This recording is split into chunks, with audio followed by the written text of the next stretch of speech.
présenter votre GE et quelle offre de service vous avez mis en place pour assurer une telle longévité. Bonjour à tous. Donc le GE 4 saisons a été créé en 1994 par 4 coopératives du Gers. Donc 2 aujourd'hui sont encore existantes, donc ce sont Pivador et Plémont. Donc nous sommes à cheval sur 2 régions, à la fois la région Occitanie et la région Nouvelle-Aquitaine, puisque nous sommes à peu près situés. Nous sommes situés, le siège social est basé à Leouga, qui est à l'extrême ouest du Gers et donc à l'extrême ouest aussi de la région Occitanie. Donc nous sommes à la fois sur le Gers, sur les Landes, sur les Pyrénées-Atlantiques et sur les Hautes-Pyrénées, donc sur 4 départements. Nous embauchons à l'année 895 salariés, ce qui représente à peu près un ETP de 160, entre 160 et 180 entre les années. Nous avons donc 201 entreprises adhérentes et 65 salariés CDI avec des profils divers sur différentes compétences et avec différentes anciennetés, parce que quand je faisais le point, on a quand même une bonne partie de nos salariés qui ont plus de 20 ans d'ancienneté, donc qui ont suivi l'évolution du groupement. Sur notre secteur d'activité, donc par nos fondateurs, nous étions très fortement marqués agroalimentaire, et puis au fur et à mesure de notre développement et que nous avons avancé dans le temps, mais on a su construire des maillages et mutualiser l'emploi avec notre tissu de PME et TPE qui sont présents sur la région et qui ne sont pas dans le secteur agroalimentaire. Les raisons les raisons de notre longévité. Je crois qu'on a su, à 4 saisons, toujours savoir se réinventer, se remettre en question, pas être attentif et spectateur de ce qui se passait. Alors je citerai juste, il y a un exemple qui est assez marquant pour nous, et aussi parce que j'étais présent à ce moment-là, c'est qu'en 2016, on a lancé, la direction générale avec le conseil d'administration, on lançait le projet Phoenix. Donc le projet Phoenix, c'était se renouveler le GE, son ADN, ou au moins se reposer les questions de ses objectifs par les femmes et les hommes qui le proposent. Et donc du coup, nous avons créé un cadre, nous avons redéfini notre cadre de référence en définissant notre ambition, notre vocation, nos valeurs à 3-5 ans. Et donc, parmi les axes prioritaires que nous nous sommes donnés, c'était de vraiment se centrer sur cet aspect territoire, donner la meilleure des réponses possibles à notre territoire, être un outil de développement territorial. Alors, je rejoins ce que dit Madame la vice-présidente. Vraiment, le groupement d'employeurs doit pouvoir répondre au niveau du territoire à ces entreprises. Et c'est pour ça que nous avons un projet de développer une véritable prestation de GPEC du territoire. C'est-à-dire vraiment, notre métier, c'est d'apporter les compétences adaptées. Et pour apporter les compétences adaptées, il doit y avoir au préalable, je pense, un diagnostic de savoir quelles sont les compétences que nos adhérents ont besoin, mais aussi quelles sont d'eux-mêmes les compétences qui pourront leur être nécessaires à leur développement, à la promotion de leur développement eux-mêmes économique. Donc, à partir de cette GPEC de territoire, il faudra être en capacité d'apporter la réponse la plus adaptée, donc continuer, pour moi, je parle pour 4 saisons, continuer de faire le maillage d'emploi, de la mutualisation des besoins, mais c'est aussi peut-être répondre à des besoins qui sont plus occasionnels, donc qui rentrent moins dans l'aspect GE, mais donc le GE peut aussi proposer d'autres solutions. On l'a vu avec des modèles d'ensemblier et peut-être créer une entreprise de travail temporaire.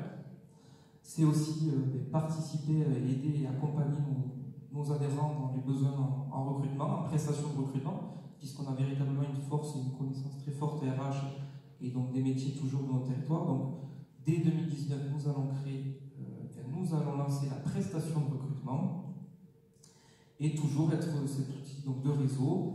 Et donc j'ai bien aimé Hélène m'avait dit avant de partir, elle m'a dit n'oubliez pas, vous aviez eu un échange, vous aviez dit vous avez un atout un inconvénient, mais prenez-le comme un atout, c'est-à-dire que vous êtes assez loin au gars des grands centres de Hoche, des grandes villes du secteur. Pourquoi ne pas aller vers une optique d'être le guichet unique de l'emploi, c'est-à-dire pouvoir accompagner vos adhérents sur différentes problématiques et être l'interlocuteur, ou le relais du moins, pour être la réponse la plus adaptée. Donc voilà, je pense, quelques éléments de réponse à nos éléments de longévité. Merci beaucoup, Tony. Oui, et Stéphanie, vous êtes aussi directrice d'un GE à Hoche, GE multisectoriel, pas très loin du coup du Louga. Vous avez une centaine de salariés, je crois, dans cette exposition. Vous travaillez énormément sur la professionnalisation des salariés pour le bénéfice de vos adhérents. Est-ce que vous pouvez nous expliquer un petit peu comment marche tout ça? Et quelle collaboration il y a du coup avec les deux GE sur ce même département, même si ce n'est pas forcément le même territoire? Oui, bonjour à tous. Donc effectivement, le groupement d'employeurs Gers en Gascogne est basé à la grande ville du Gers, à Roche. Ça fait 7 ans qu'il existe, donc on est beaucoup plus récent. C'est un peu le petit poussé du département. On est multisectoriel au sens très large du terme. C'est que pour le coup, on travaille aussi bien dans le BTP que dans le secteur tertiaire, l'industrie, qu'elle soit aéro ou agroalimentaire, l'hôtellerie-restauration, tout ça, tout ça. Il y a environ 140 entreprises adhérentes maintenant, à peu près autant de salariés. La particularité du GEGG, c'est que effectivement, on est ce qu'on pourrait appeler un GE de transition pour 80% de notre activité, c'est-à-dire qu'on accompagne nos salariés dans la professionnalisation et que pour ce faire, on emploie nos salariés en contrat de professionnalisation, PROSIAT, donc avec beaucoup de formation interne, et que depuis 7 ans qu'on existe, on a accompagné un peu plus de 500 salariés dans le cadre de ces contrats pro, et que plus de 75% d'entre eux ont eu une sortie positive, c'est-à-dire un emploi en CDI ou en CDD en tout cas de plus de 6 mois, soit dans l'entreprise de mise à disposition, soit dans une autre entreprise. À côté de ça, on développe aussi beaucoup le temps partagé. On n'est pas encore aux 65, mais on va y arriver. On est à 25 CDI aujourd'hui. Nous, on fait, vu qu'on est plutôt sur Roche et alentour, on est essentiellement sur du temps partagé à la semaine. Autrement dit, des chargés de communication, community managers, des assistants administratifs et comptables qu'on répartit un jour par semaine dans l'entreprise A, un jour dans l'entreprise B, etc. Et du coup, on est en train de travailler pour 2019 sur des temps partagés qui seraient plus à la saison, puisqu'on est quand même marqué aussi par des entreprises qui sont dans le Canard notamment, dans le Gers, et qui sont marquées par la saisonnalité de fin d'année avec les fêtes, etc. Alors vos deux groupements d'employeurs représentent à peu près quasiment 300 entreprises adhérentes, c'est énorme pour un département. Et du coup, ça vous ancre forcément avec des grands partenaires sur ce territoire. On a notamment pu échanger avec la région, avec la région numérique. Il y a un projet, je crois, que vous êtes en train de mener avec les services de la région et notamment du centre de formation. Est-ce que vous pouvez nous raconter un petit peu comment c'est passé? Alors effectivement, on est sur le même territoire du Gers, néanmoins on est quand même à plus d'une heure de route, donc on a des échanges de CV, même d'entreprises adhérentes, au final on collabore plutôt activement entre nous.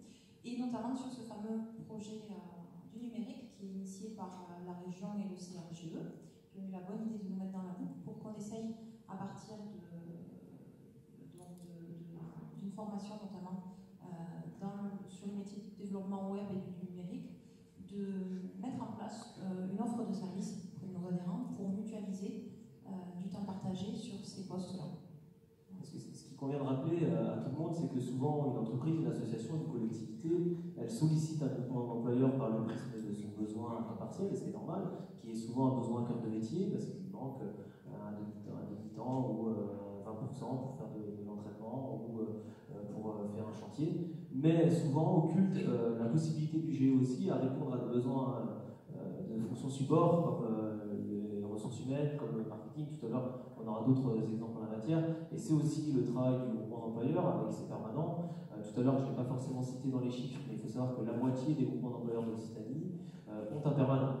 Donc ça veut dire qu'il y a quand même en moyenne dans tous les GE un mi-temps dans les GE. Donc cette fonction de permanent, c'est elle qui permet de faire le lien avec le conseil d'administration et d'aller titiller un petit peu aussi les adhérents sur la GPEC, sur des projets en lien avec le conseil régional. Donc, du coup, le CRGE essaie aussi de vous accompagner en la matière. Donc, je suis content que ça plateforme cette année. Voilà. Donc, on va passer maintenant à une autre séquence sur la qualité de vie, puisqu'on a beaucoup parlé justement de la qualité de l'emploi. Peut-être, Tony Franchetto, avant de passer justement à notre séquence de cette journée, je sais que vous avez eu beaucoup d'initiatives aussi, vous avez beaucoup travaillé sur la qualité de vie au travail de vos salariés, vous avez mis en place un certain nombre d'initiatives, hein, Et au passage, on peut aussi rappeler le nombre de salariés permanents qu'il y a au Géo 4 saisons, justement pour avancer sur tous ces sujets.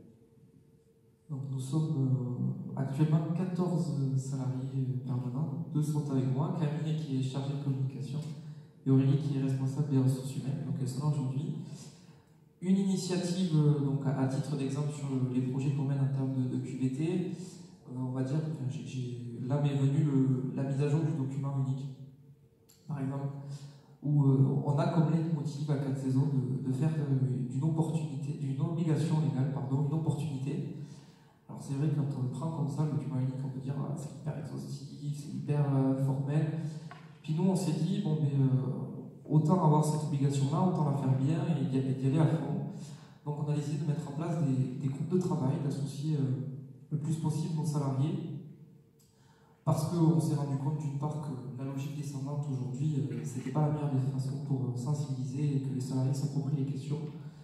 Donc on a dit, en créant avec eux donc, ces petits groupes, on se pose tous les mois sur un poste de travail, mais on s'est rendu compte que déjà les échanges étaient beaucoup plus riches, qu'on avait un document unique qui était extrêmement riche parce que les salariés ils sont au plus près du terrain, ils sont sur les postes de travail directement. Donc un référent santé sécurité comme moi qui a moins les mains dans le cambouis si je puis dire. Et donc du coup on s'est rendu compte qu'en plus parmi les risques qui étaient remontés c'était beaucoup plus riche, beaucoup plus détaillé, mais que les mesures de prévention qui étaient données, elles étaient de bon sens, elles étaient souvent assez adaptées et assez on va dire, alors je cherche le mot mais de bon sens. Vraiment c'était des solutions simples la plupart du temps qui n'étaient pas forcément coûteuses et auxquelles on n'aurait pas forcément pensé.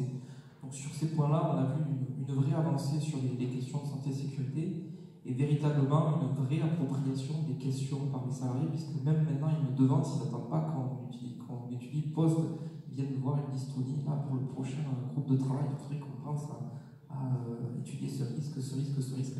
Donc vraiment, voilà, je crois que ça démontre aussi que la co-construction et le fait d'avoir du participatif dans l'entreprise,